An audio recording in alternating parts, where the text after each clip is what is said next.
How to create a zip folder and send by email. Hey everyone, welcome back to this quick tutorial video. Today I will guide you that how can you create a zip folder and send that zip folder in your email. So let's get started.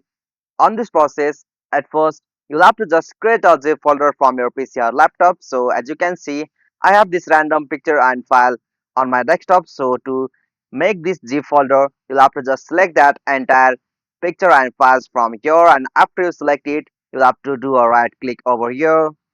Alright, after you do a right click, you'll have to move with the sections like compress to, and after you come on the section, click on zip file. Okay, so the zip file has been created. Now from here on this section you can easily give the name for that zip folder. So from here you'll have to just give a name, and after you give a name you'll have to hit the enter.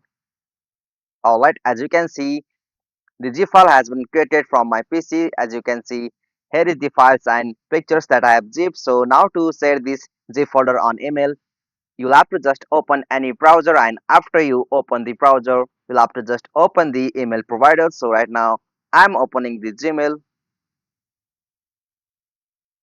Alright, after you open the email you'll have to click on compose, and from the compose section, on the section 2 you'll have to just provide the email address of that person whom you want to send. Alright, so similarly on the subject, give a subject. Alright, after you give a subject, at the bottom you'll have to click on attach file option. So from this option you'll have to just click on the icon attach file, and from here you'll have to just select that zip folder whom you want to share. So simply select that zip folder. Alright, after you select that zip folder, click on open.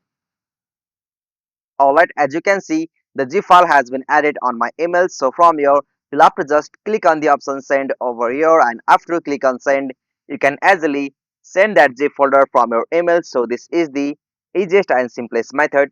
Hope you found this video helpful to you, and please don't forget to give a like and subscribe to our YouTube channel for more quick and short tutorial like this. Thank you for watching this video. Have a nice day.